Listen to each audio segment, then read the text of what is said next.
महाराष्ट्र में सियासी घमासान के बीच एकनाथ शिंदे ने जो गुट बनाया है, उन्होंने एक रिजोल्यूशन पास करके एक लेटर जो है डेप्यूटी स्पीकर जो है महाराष्ट्र असेंबली के, उनको वो रेजोल्यूशन भेजा है। खुद डेप्यूटी स्पीकर नरहरि झिरवळ जी हमारे साथ है और उनसे हम क्लैरिटी लेने की कोशिश करेंगे, जानने की कोशिश करेंगे कि आखिर मसला क्या है, क्योंकि एकनाथ शिंदे ने जो 34 एमएलएस के साइन किया हुआ लेटर आपको भेजा है, हालांकि उसमें 4 इंडिपेंडेंट भी है, 30 शिवसेना के हैं और अभी सुबह और कुछ एमएलएस वहां पर जाकर जुड़ गए हैं शिवसेना के। तो इस स्थिति में क्या वो लेटर आप कंसिडर करने वाले हैं?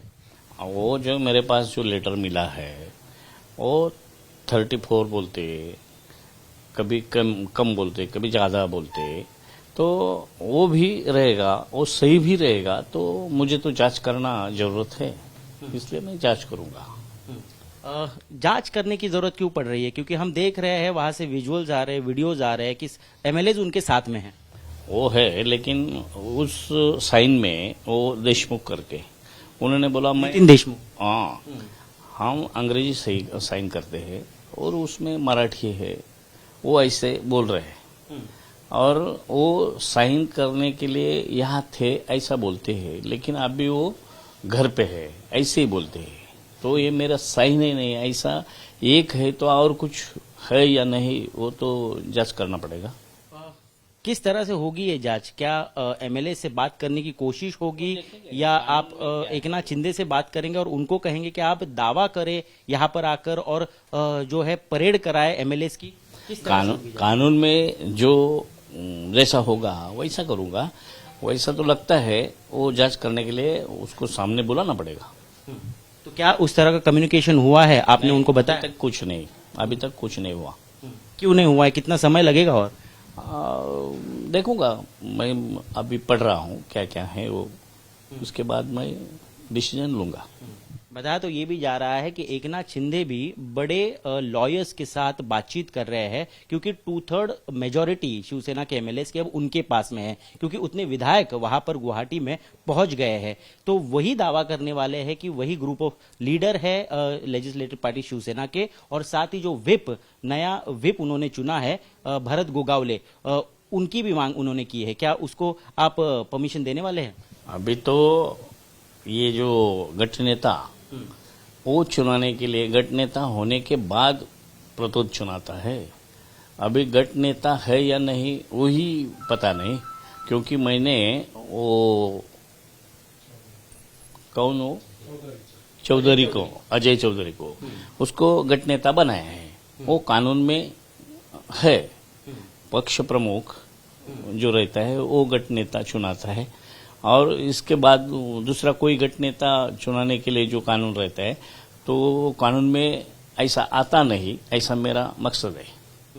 लेकिन उस लेटर में, उस रेजोल्यूशन में कहा है कि 2019 को सारे विधायकों ने और खुद उद्धव ठाकरे जो पक्ष प्रमुख है, उन्होंने एकनाथ शिंदे को गठ नेता के तौर पर चुना हुआ था। तो वो तब तक कंसिडर किया जाएगा जब तक उतनी ही संख्या के एमएलएस फिर से कोई नहीं चुनते हैं गठ नेता। अजय चौधरी जब आए थे गठ नेता के तौर पर नियुक्त होने के लिए, तब उनके साथ कितने विधायक थे, कितनी लोगों की साइन थी?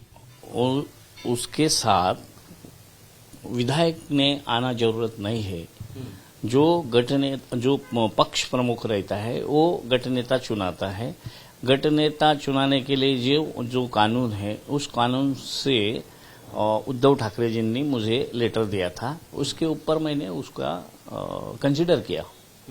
लेकिन उपाध्यक्ष जी, हम ये समझना चाहेंगे, खेल पूरी संख्या का है। अब संख्या क्योंकि एकनाथ शिंदे के पास है और महाराष्ट्र में उद्धव ठाकरे के साथ अब लगभग 10 से 12 ही एमएलएस बचे हैं, तो जिसकी संख्या ज्यादा है वही ग्रुप लीडर होगा, उसी का विप होगा, या जो पार्टी प्रेसिडेंट कहेंगे उनका होगा?